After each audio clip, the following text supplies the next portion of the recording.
Today we are speaking on the subject that the Bhagavad Gita criticizes the Vedas. Last time I explained to you that the Bhagavad Gita actually contains all the Ashtikya philosophy. The Ashtikya philosophies are those philosophies that include those that believe in God, that are theistic, and those that believe in the Vedas.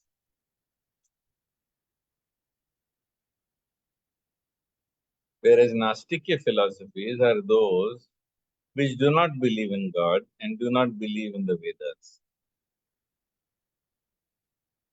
So, if the Bhagavad Gita deals with philosophies that believe in God and believe in the Vedas, then despite believing in the Vedas, why does the Bhagavad Gita criticize the Vedas? There seems to be some paradox here. That why should the Bhagavad Gita, which is an Ashtikya philosophy, encouraging belief in the Bhagavad Gita and the Lord and also the Vedas, why does it criticize the Vedas? So, this is the subject we are going to discuss today.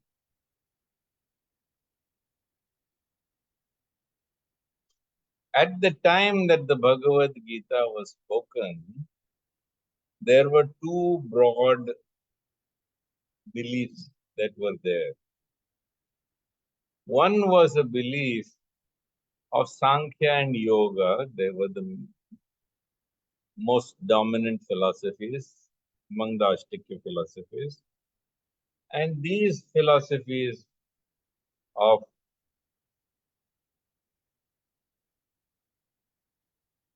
worshipping the Lord were in fact based upon external renunciation of the world, contemplating God through analytical understanding of the world, and having cleansed oneself, then one engaged in meditation. The other strong philosophical trend that was there was based upon the Vedas. And that which was based upon the Vedas was not like Sankhya and Dhyan Yoga, based upon becoming free from the cycle of birth and death, attaining mukti or moksha, and returning back to Godhead. But it was based upon living comfortably within the world. That by following the Vedas, performing the Vedic sacrifices and Vedic duties, living in the world, performing every duty and responsibility you had, and also performing the Vedic sacrifices that were laid down for you, you were guaranteed several things. Number one, you were guaranteed whatever you required on this earth. Through the performance of sacrifice, the rain was assured. And with rainfall, there came grain. And then grain and the ability to sustain life was also assured. Therefore, the performance of Vedic sacrifice was to guarantee your worldly needs. The second was that besides fulfilling your worldly needs, you appeased the Devtas. And by appeasing the Devtas who gave you rain, right, you fulfilled your duty towards the Devtas. Third is that because you were performing your Vedic karmas, when you left this body, you were guaranteed to go to Swarg or heaven. And heaven, unlike the Abrahamic version of Abrahamic, is not a permanent abode. Swarg in Vedic understanding is a temporary abode where you stay until you exhaust all the good karmas that you have accumulated through the performance of all your Vedic. And having exhausted your good karmas in Swarg, then you were born again into this world. And you were born again into this world, into a place where, in fact, there would be a higher birth in a better family of more aristocratic pedigree. You would get a more beautiful body, so better look. You would be given better intelligence and knowledge. And all this would be yours because you performed your Vedic karmas. So, number one, it was your duty to perform these fire sacrifices or Vedic yajnas. Number two, it assured that you were going to heaven. Number three, you were assured of a better birth with all the benefits of looks, wealth, knowledge, etc. So this was the broad division, and people were engaged in these two broad divisions. Krishna came to give and bring about a syncretic union between the two, to bring about a synthesis between the two. He came to bring the people who follow Sankhya and Dhyana Yoga into the mainstream, into the fold of performing your Vedic duties and karmas. And on the other hand, he came to teach the people who are following the Vedas that Vedas are not for getting benefit of higher birth or going to heaven or fulfilling your worldly desires on this earth in this life, but the performance of Vedic karmas is a duty and a responsibility which, when performed in the right spirit, leads to union with the Almighty God. So Krishna in the second chapter, which is really a small summary of a lot of the Bhagavad Gita, begins by telling Arjun that I have explained to you this knowledge of Sankhya. In chapter 2, text 39, he says, I have explained to you this knowledge of Sankhya. What Sankhya? Many people will have been misled by teachers of the other teachers of the Bhagavad Gita that all this description of the soul, which is there in the second chapter, is based upon Vedanta. No, it is not based upon Vedanta. It is based upon Sankhya. Nainam chindanti shastrani, nainam dati pavaka, na chainyam kledyanti apo, na shoshati maruta, is not Vedanta. That is Sankhya. And having said, described the soul in all its verses so far, Krishna says, Eshati abhihitya Sankhya. I have now explained to you the analytical knowledge of Sankhya. And now listen to me about the knowledge of Yoga, whereby one works without fruitive results. Eshabhihita Sankhya. buddhir yogatva imam shrinu buddhya yukto yaya partha karma bandham prahasyasi. And now, by working in the world and performing your duties without attachment, without seeking any fruits of your labor, you can free yourself from the bondage to the law of karma, from your bondage to repeated cycles of birth and death. So, having explained this, Krishna now goes on to discuss what he wants you to give up as far as the Vedas are concerned. There is a whole chapter, third chapter of the Bhagavad Gita, where Krishna explains the importance of doing Vedic karmas.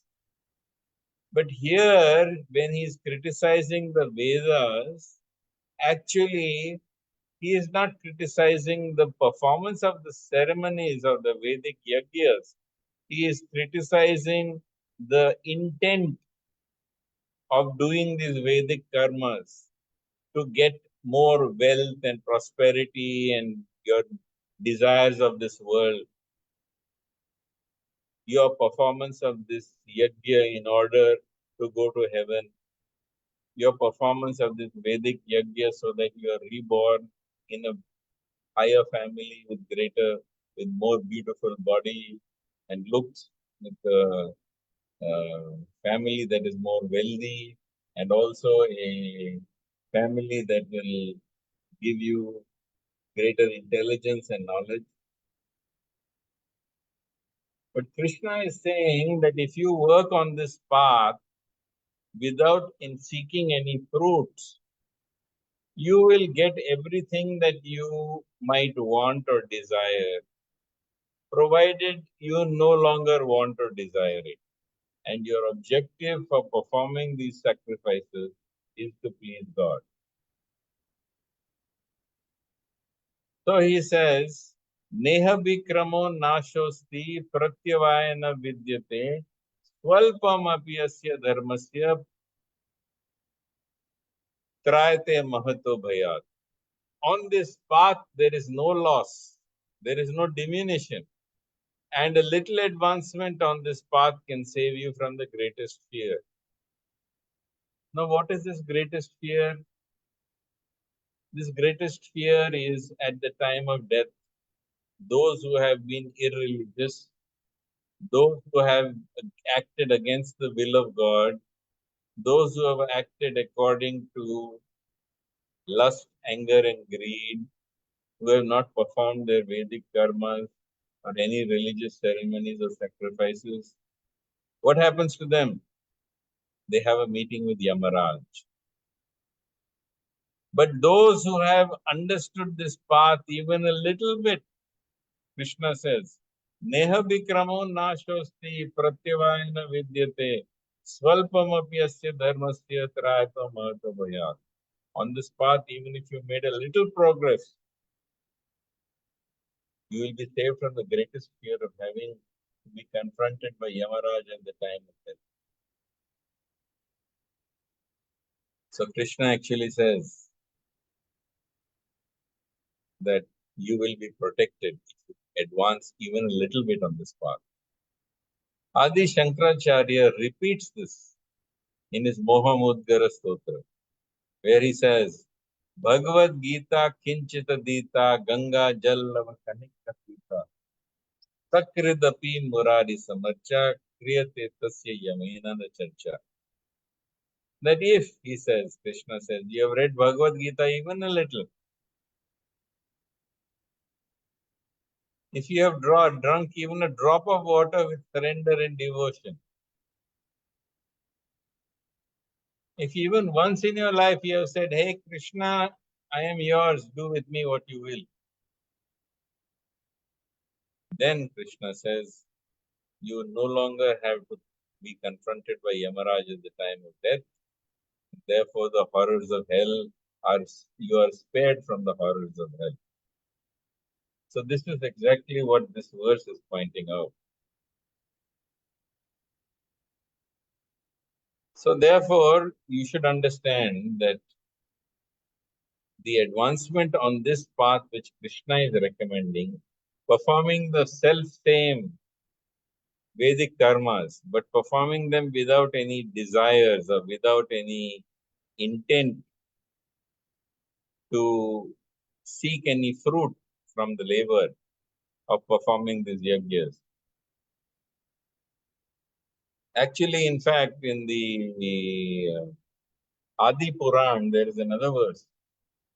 And in the Adi Puran, Krishna is asked by Arjun that, hey Krishna, I would also like to go to heaven.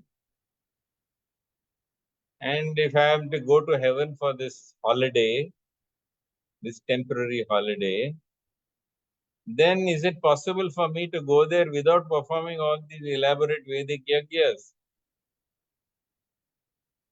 And then Krishna answers him in the Adi Puran. And he says, Annadav Jaladaschaiva Aturascha Chikitsaka Trividam Swargamayanti Vina Yagnena O Bharata. That if you give food, if you give water, if you give medicines to those who are in great need and suffering, then surely, he says, you can go to heaven without having to perform any Vedic yajna. And further, Krishna is pointing out that if you perform these yajnas without having seeking any fruits of that labor, then what happens is that you are assured protection from having to deal with Yamaraj at the time of death. And Krishna is further explaining that your intent to serve God and worship Him and remember God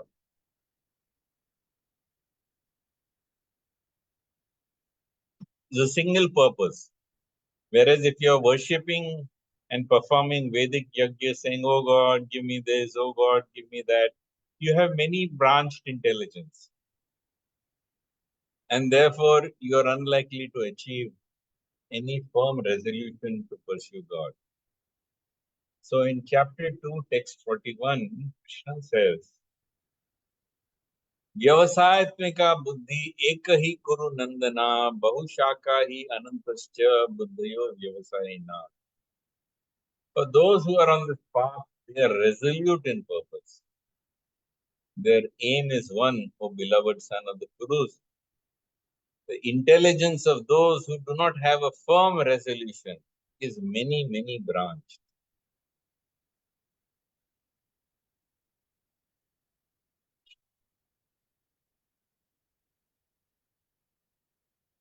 So, Krishna sets the stage for his criticism of those who are worshipping the Vedas for wealth, bhoga Aishwarya prasaktanam, taya parkuchetasam, for wealth, for enjoyment, for greater beauty, for higher birth, all that. So in the chapter 2, text 42 and 43, Krishna clearly criticizes those people who follow the Vedas out of material desire. Krishna does not condemn the Vedas per se. He wants you to follow the Vedas without seeking, without any material desire, without seeking any fruits, in a spirit of sacrifice and devotion to God. As I said, those who are following Sankhya at that time, those who are following Dhyan Yoga at that time, were not following the Vedas. Because they said, we don't want all this repeated cycles of birth and death. We want moksha. And the people who are following the Vedas said, don't want moksha. We want to be reborn after going to heaven. And we want all the benefits of performing Vedic yajnas. A higher birth, beautiful body, greater wealth, more knowledge and intelligence, etc. But Krishna is pointing out that do not get deluded by the words of the Vedas and then start following the Vedas out of material intent or desire. So he says, Yam imam pushpitam vacham pravadantya avipashchitah vedavada ratah partha nanyad astiti vadinah kamatmana swarga para janma karma phala pradam kriya vishesha bahulam bhoga ishwarya gatim prati. Men of small knowledge are very much attached to the words of the Vedas, which recommend various activities that elevate you to heavenly planets, give you a good birth, knowledge, wealth, beautiful body, etc. Being desirous of sense gratification and an enjoyable life, they say there is nothing more than this. So he says there will be people who will try to seduce you into following the Vedas out of material benefit. Benefit in this world, benefit in heaven, benefit in the next birth. But Krishna says, do not get seduced by them. Bhoga Aishwarya Prasaktanam Tayapartha Chetasam Vyavasayatmika Buddhi Samadhavana Vidyate. In the minds of those who are far too attached to sense enjoyment, to material pleasures, and who are bewildered by such things, the resolute determination to engage in parabhakti or even bhakti to the Supreme Lord does not take place. So those who want to remember God and forget self can never do so if they are thinking of how can I acquire wealth, how can I acquire opulence, how can I go to heaven. All this is impossible. Therefore, Krishna says, Bhoga Aishwarya Prasaktanam Tayapartha Chetasam Vyavasayatmika Buddhi Samadhavana Vidyate. If you are too attached to enjoyments of the world and you're bewildered by such things, you will be distracted from the primary aim of going and getting united with God.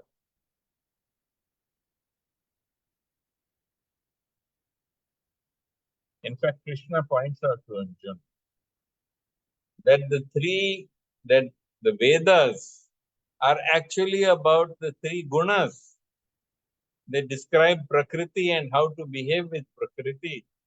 They are a wonderful manual on how to live life. Traigunya Vishaya Veda Nishtraigunya Bhavarjuna Nirdvandvo Nitya Sattvasto Niryoga Kshem Atmavan. Chapter 2, text 45. The Vedas mainly deal with the subjects of the three gunas, or the three modes of Prakriti, or the three modes of material nature. But oh Arjun, I want you to rise above Prakriti. I want you to rise beyond the three gunas. Become transcendental to them. Become free from heat and cold and joy and sorrow, honor and dishonor. Become free from anxiety for gain and safety and be established in this world.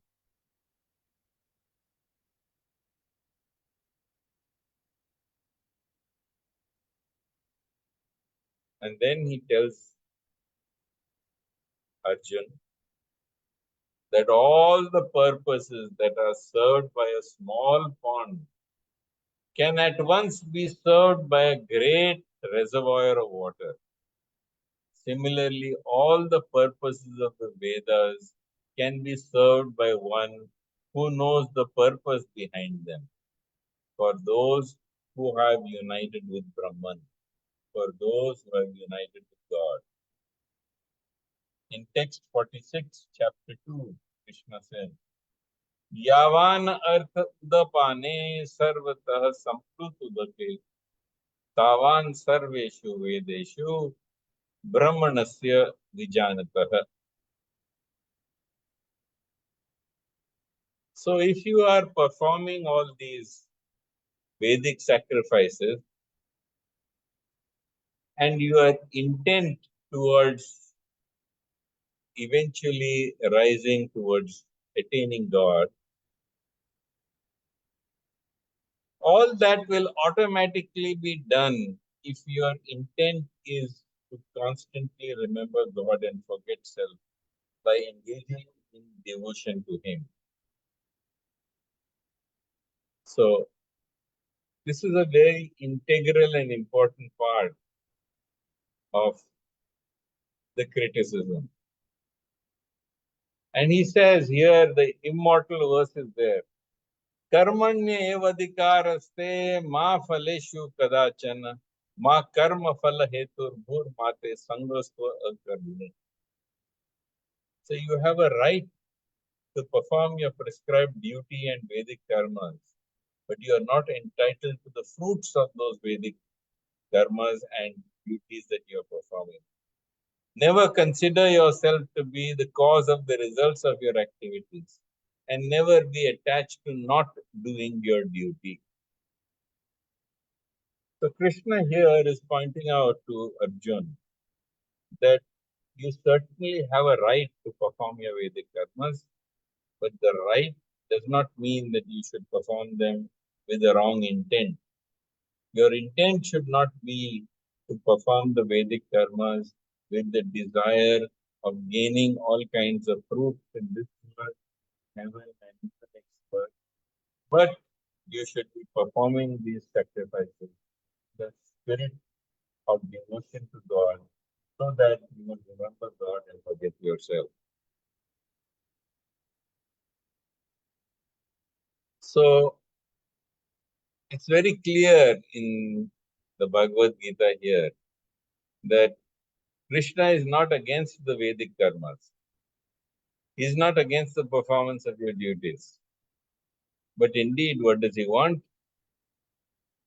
He wants you to engage in your duties in a spirit of devotion to God, in forgetfulness of self, without desiring any fruits.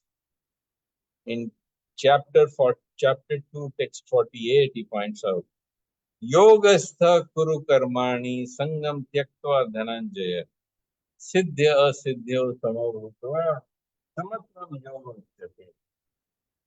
Be steadfast in yoga, O Arjuna. Perform your duty and abandon all attachment to success or failure. Such evenness of mind, such equanimity of mind is called yoga.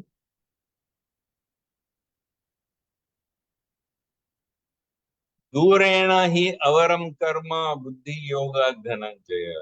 Buddhahu sharanam anvicha kripana phala hetava. So get rid of all your desires for things of this world, heaven, in the next world, and the benefits of positive rebirth. And instead, surrender to God, be absorbed in Him, and be fully forgetful of yourself.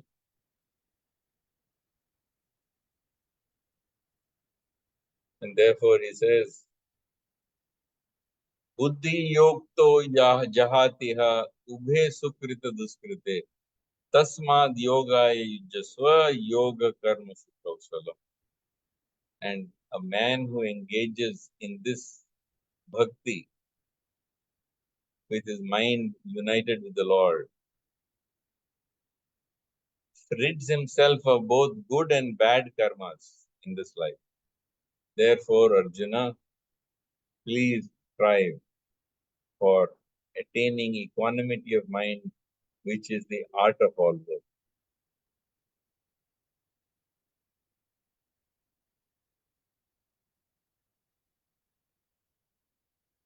And he says, Karmajam buddhi yukto hi phalam tyaktva manishinaha janma bandha vinirmukta padam gacchantya anamayam. So wise who are engaged in this bhakti, take refuge in the Lord. And taking refuge in the Lord, they free themselves from the cycle of birth and death by renouncing the fruits of action in this material world. And in this way, they attain that state beyond all miseries.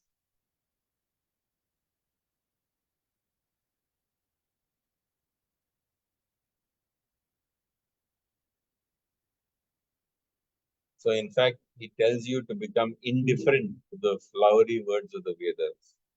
Yada te moha kalilam buddhir gati tarishyasi yati tarichyati tada gantasi nirvedam shrotavyasya shrotasya cha. When your intelligence crosses beyond the dense forest of delusion, you will become indifferent to all the scriptures and to all that has been spoken and discussed and argued in the schools of philosophy. Shruti vipratipanna te yada sthasyati nischala samadhav achala buddhis tada yogam avanshvasi. When your mind is no longer disturbed by the flowery language of the Vedas, when it remains fixed in the trance of self-realization, you will have attained divine consciousness.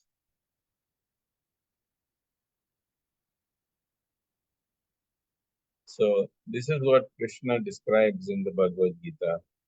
He describes in fact, he discusses the criticism of the material intent to study the Vedas and perform Vedic sacrifice and your duties.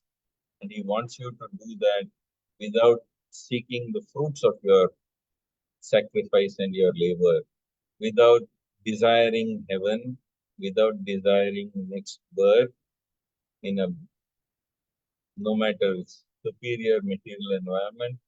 And he doesn't want you to be striving for the benefits of performing work in yajna in this world either.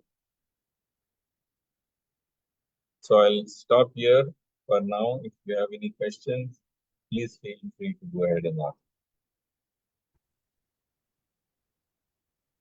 Namaste, Shantanuji. Thank you so much for today's session. It was very interesting to, understand how the Bhagavad Gita, on one hand, is talking about bhakti, but on the other hand, it's rejecting the Vedas. So my first question to you is that, the Gita always teaches us to stay detached. But considering the materialistic world that we live in today, where most of us are always too attached or maybe too connected to social media, how can one stay detached in such a situation? Detached from what? Detached from, materialistic world. That's what is being taught in the Bhagavad Gita, to stay detached from the results or stay detached from materialism. So how can one practice that in today's life? See, Bhagavad Gita is not telling you to become detached from the world. He is telling you to become attached to God. And as you become attached to God, the natural corollary of that is that you will become detached from the world. Vasudeva Bhagavati Bhakti Yoga Projita Janayati Yashu Vairagyam Jnanam Chayada Hetu. If you are worshipping God in the prescribed manner, very soon you will find both spiritual knowledge and detachment will come to you. So you don't have to go around in the world saying, oh, this is my parents, these are my parents, I must get detached from them. Oh, this is my husband, I must be detached from him. No. You just become attached to God. Learn to see the divine, the Lord in the hearts of all. And as your focus becomes increasingly upon God and your attachment becomes closer and closer to God, automatically you will find that you are becoming forgetful of self, or becoming more selfless, and therefore you are offering more service to those around you and becoming more loved by them because of that. And on top of that, because you are being attached to God, you are becoming detached from the world. So even if the world treats you harshly, even if the world treats you unfairly, even if the world treats you badly, you will find that you are relatively untouched. My second question is that the Gita is always telling us to stay balanced under pressure, balanced in certain situations. So how can one stay balanced in life? So as you become detached from the world, yes, I told you, to become detached from the world, you have to become attached to God. And if you become detached from the world, you become free from reactive emotion. As you become free from reactive emotion, you become more balanced because you become equanimous, you become even minded, you become perfectly balanced. So, balance is a result of being detached from the world, and detachment from the world is a result of being attached to God. Thank you so much for today's session, Shantanu ji. It was really enlightening. And I hope our viewers also enjoyed watching this video. If they did, then I would ask them to please like and share this with their loved ones. Also, do stay tuned with us till next Thursday as we talk about, as we have another session on the Bhagavad Gita with Shantanu ji. Thank you so much. Hari Om, Jai Shri Krishna, Hare Krishna.